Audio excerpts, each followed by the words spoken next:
As a forward to this video, I just wanted to take a moment to apologize in advance in case you felt like I left you hanging. Uh, 2 years ago, my father was diagnosed with pancreatic cancer, and on November 17th, he finally succumbed. Uh, right around August, when my last video for this was posted, I was rapidly looking for spending all of my free time with him in his last several months. Needless to say, my modeling mojo also took quite a hit as well. So with the new year, plan on getting a lot more content released soon, in addition to this video, which again should have been out about 5 months ago. So thank you very much for your patience. I hope you enjoy this.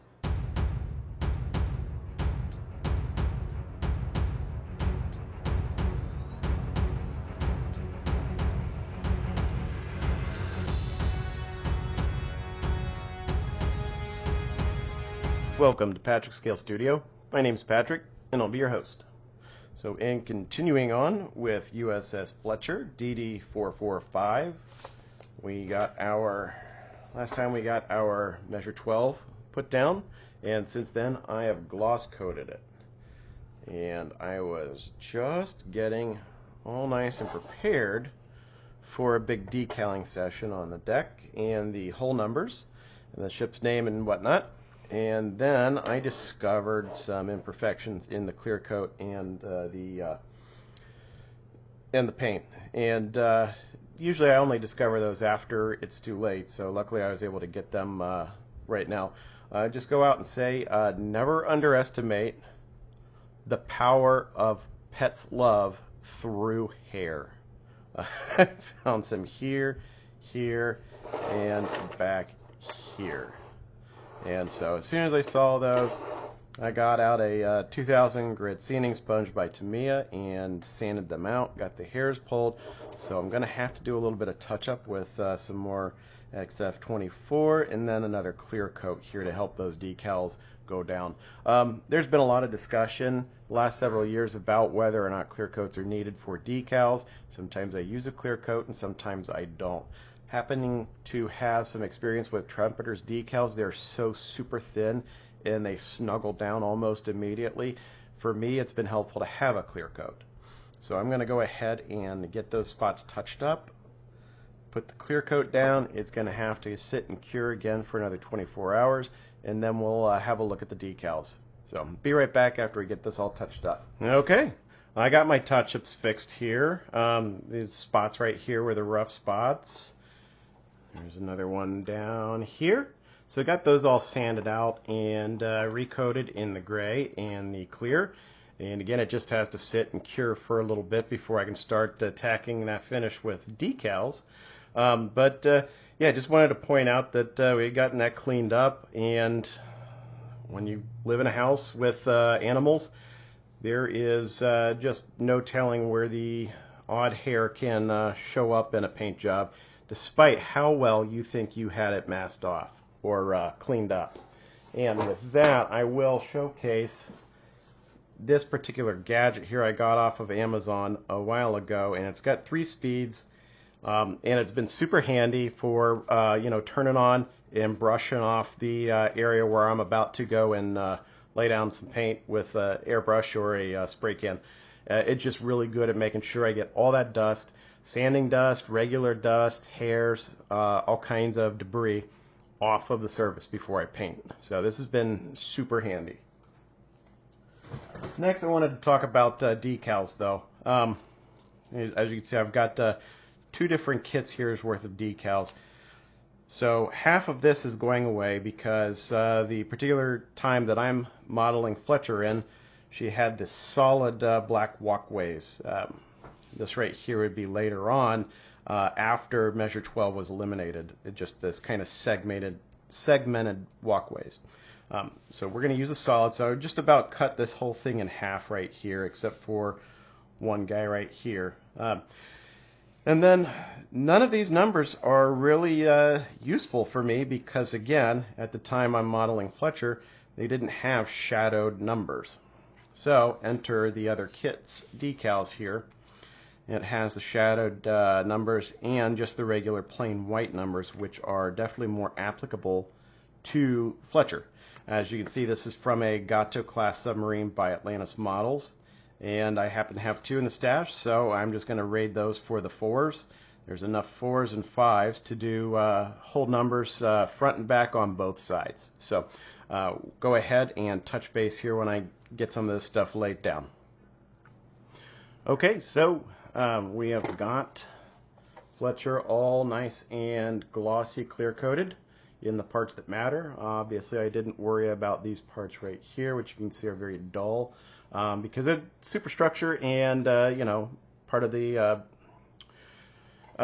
whatever it's called. Anyway, superstructure is going to be on here. It's going to be completely covered. So this right here though, the glossy areas is the areas that I'm concerned about. I'm going to go ahead and put some decals down. We're going to get those all sealed up here. The bow numbers go back here as well. Get the decals down, get those sealed in tight, and then we'll go through with doing a wash and a little bit of weathering. This is going to be a little bit more beat up than USS Curtis Wilbur, just because said World War II destroyer, it's all a lot of action. So as you can see, I've already got all the pertinent decals cut out of the sheet that I wanted to get to today. This is a little mess of tiny little white 4s, and here is for white 5s for the 445. Both sides of the bow, both sides of the stern. So with that, we'll go ahead and get into decaling, and you might see it all, you might not see it all. Regardless, it's going to be quite a bit sped up. Oh, and just wanted to touch base on a couple of things here. I will be using micro-set, micro-sol, micro-set to go underneath the decals, micro-sol to go over top of the decals to kind of help them really snuggle down and look like the deck. So because of that, I've got two brushes because I don't want to cross-contaminate from one bottle to the other. So this is blue for micro-set, and this is not blue for the micro-sol. I've also got an insulated cup here with warm water. I find out that warm water works best, and that's why I always get these cut out first, so I can kind of go through and get all the decals applied while the water's still warm. Because this really is my second least favorite part of modeling, is putting on decals. I'm not very good at it. I don't really care to do it very much. And the only reason I'm putting them on is because my least favorite task is masking. So masking all of this off to paint it, that would definitely be even more of a big hassle. So I'm going to go ahead and go with the decals. So just sit back and enjoy.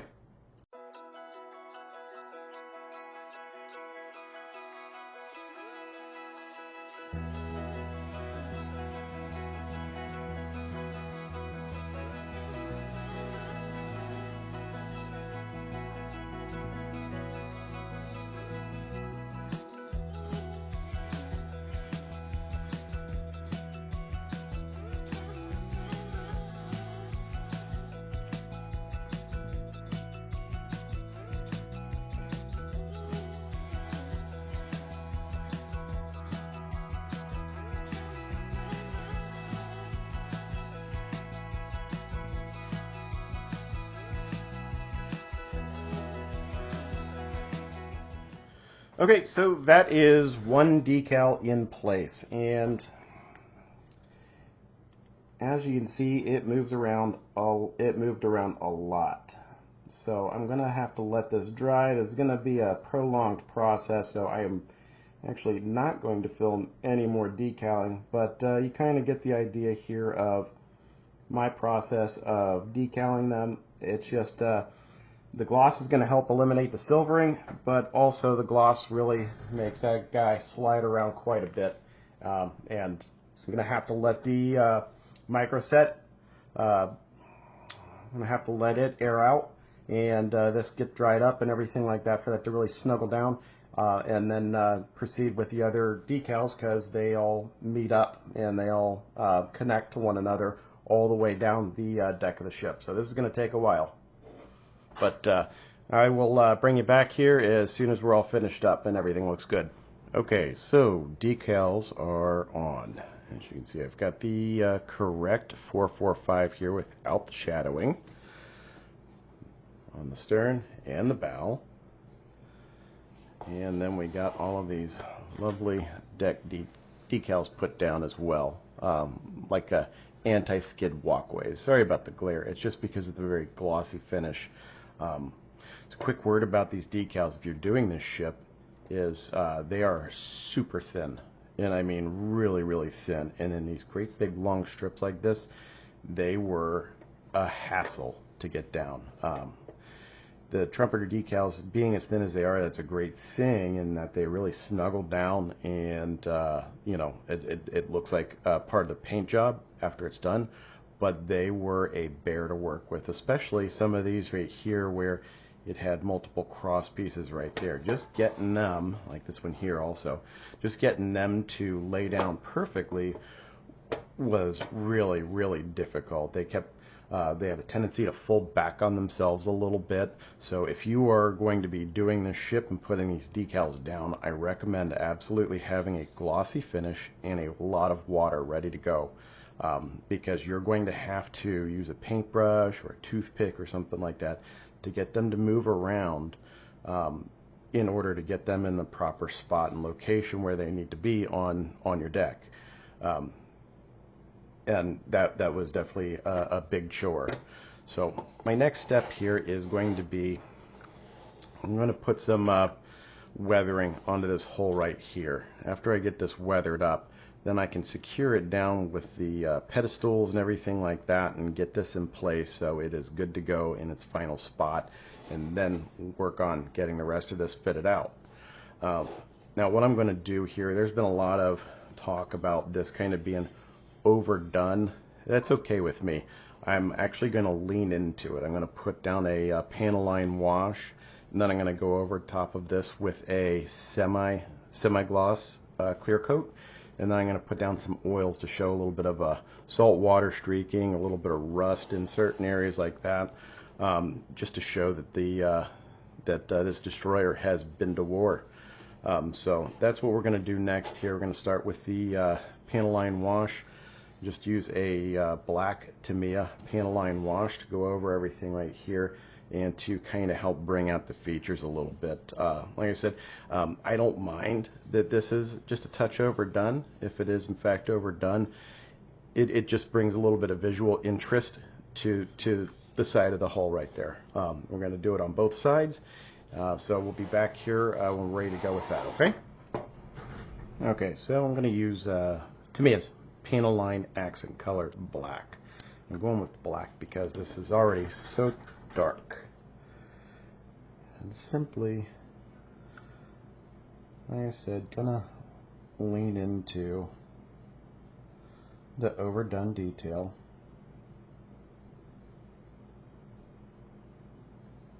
And the difference here is, you can see here kind of with the glare, the top of these plates right here you can see real nice and shiny. This dries real dull. So the goal is to kind of eliminate that shine. And after this is all said and done, I'm going to go back over and probably dry brush a lot of this.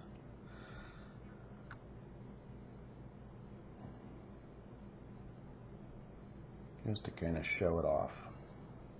I realize this is not everybody's style, and that's okay. But for the most part, I'm not selling these. No one commissions work from me. This is going to go in my display case, so I'm going to want it to look the way I want it to look.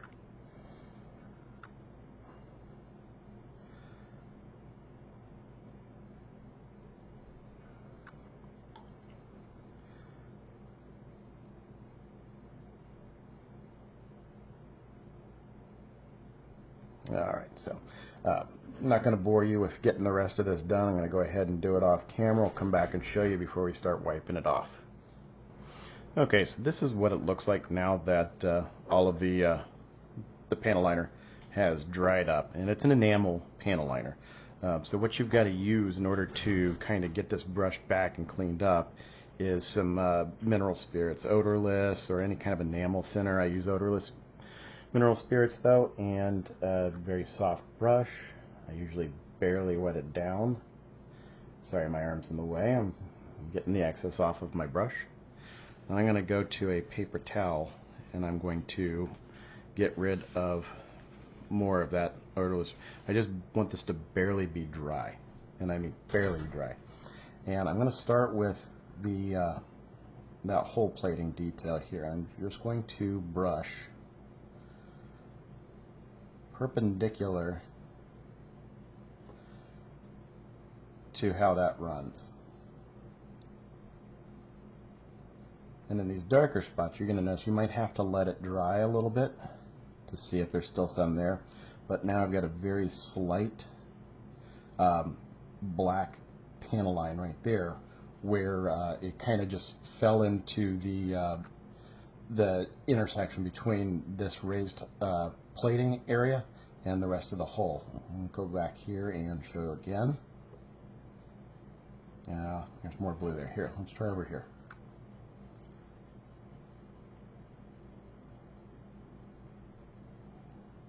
You can kind of see how that develops. And again, you just want this brush to barely have any of the mineral spirits on it. And by brushing perpendicular to it, it's going to leave just enough in there. Now we still have a little bit of this business on the rest of the hole that we're going to have to go in afterwards and clean up. And that's pretty easy to do. You can either use just a barely moistened paper towel, and you want to make sure that you're just rubbing in the areas where some of this excess has built up. Conversely, you could leave it on there if you want to show a little bit of grime. But now you can see there's just a panel line right there.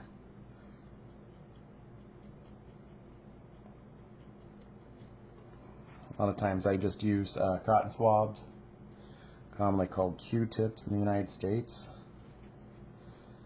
Just kind of go over here and get those areas in the hole where you see that buildup. The excess that you've started brushing off, and it kind of goes into the rest of the hole. That's where you can go and hit. And you may have to go over it a couple times. This is not a clean process by any means.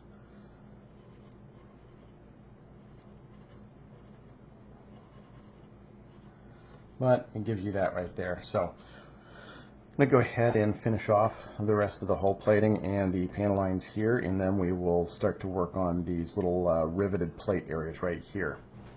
Okay, so with the pretty much the panel liner on the hole plating, that's done. So now I'm going to concentrate on these little rivet plates right here.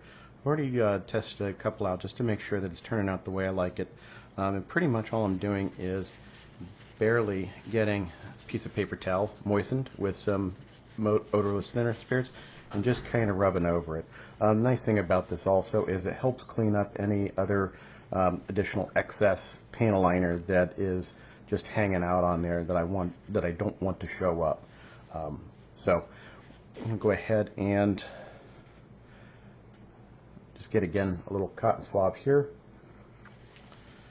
and lightly, very, very lightly moisten that right there. Okay, so right here, and then we can just go, see this one right here, it's fairly dark. Just kind of go over that, and now it's quite a bit lighter. After it dries, it will be even lighter yet. And we'll go behind all of this work, and we will dry brush a lot of this just to kind of help make some of that detail really pop out. And this is something, if you're going to follow what I'm doing, that you may have to do once or twice. Again, just to clean up a lot of that excess. You can see this is picking up quite a bit of that panel liner.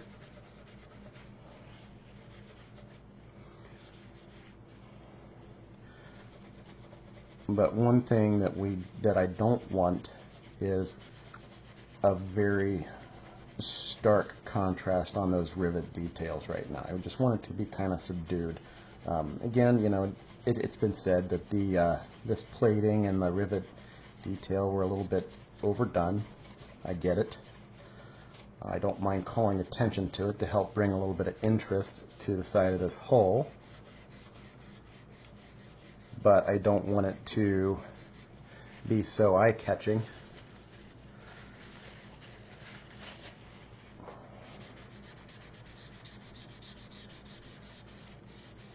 There we go. And also bear in mind, we're going to put other weathering effects onto this here. That's also going to kind of dial that back a little bit as well.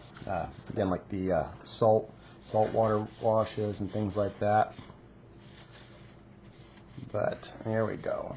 So it's just now on the rudders back here. Just kind of just go over that.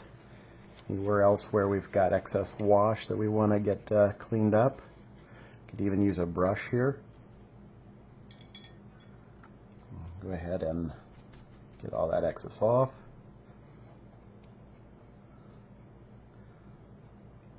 There we go. Now it's just a very, very slight indication that they're separate pieces there. It's still a little bit moistened, so we can come back in with a paper towel, clean it up a little bit. All right. And then again, still have a little bit of excess hanging out here. So again, it's just a matter of using some Q-tips, paper towels, brushes, what have you, just to get a lot of this cleaned up. There we go.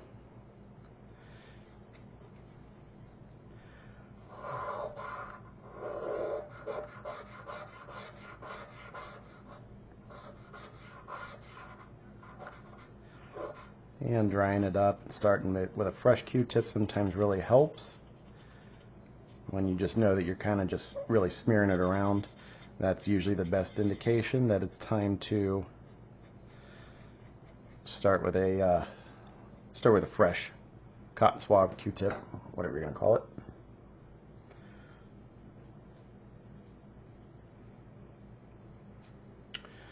So there we go.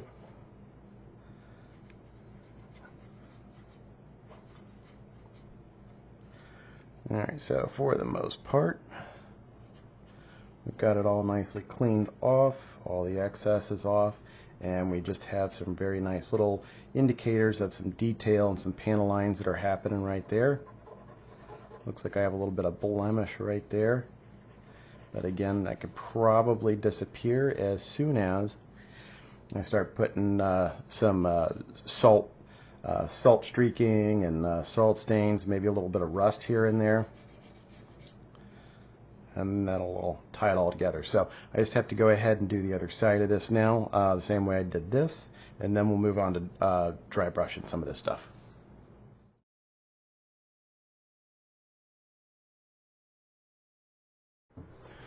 Well, 5 months ago sure does seem like an eternity, especially if you watch the beginning of this video here with my little forward. But it's moving on here. I looked over everything like that and everything applied, and I feel like I left off with dry brushing. And I actually did do the dry brushing. I did not get anything filmed regarding the dry brushing. A couple other things I also did here, but the dry brushing I pretty much went ahead with this. I let the oil kind of come out of this, this snow white color. Let the oil come out of this over a couple of hours. Just really dabbed a dry brush into it, got the excess off. Paper towels are not useful for doing so, so I had to go back and do this so I could see the white coming off of the brush. But after that, I did go over the little riveted areas with a dry brush and kind of help them pop out a little bit, as you can kind of see here. And it's actually not that stark of a contrast here. The camera and the lighting is just kind of really blowing that up on me. Additionally, a couple other things I took care of here is, let's see here if I can get the camera to focus on it. Right there. The turret rings that are on the deck, and in addition to the where the anchor chains go into, they all also got a they got kind of like a panel run here with some really heavily thinned oil paints of really dark tone, And then after that dried up and I kind of dialed back any of the overages, I also dry brushed those with a little bit of white. But as far as that video goes, this is what I was aiming to have included in this particular video when I was originally creating this here. So I'm going to wrap up this episode here of USS Fletcher. The next installment should bring the salt streaking, some rust, maybe a little bit of algae and kind of grossness on the hull, just to kind of demonstrate that she's been out to sea. So again, I really do apologize about the 5-month absence. Hopefully that does not continue on. Life's been pretty hectic in 2025. Hopefully everything kind of stabilizes out here and I can keep getting videos out. Got a lot of exciting things coming here with the USS Cincinnati, USS Ohio, the SSN and SSBN in 1/350th scale. They're pretty much for the most part done, but I want to go over some weathering techniques. And then in addition, we're going to have USS Langley CV-1 with its upgrade set from Trumpeter. I've got USS Gerald R. Ford, USS Enterprise, USS Missouri, and USS Ohio, the battleship, the Montana-class battleship that was actually never built. All of those are in 1/350th, and I'd like to start getting some of those built up because they're very exciting builds for me. So I hope you'll stay tuned here, see the rest of Fletcher and upcoming projects. I thank you very much for your time and your patience with me. Hope you've enjoyed this video and hope to see you next time. Thank you again.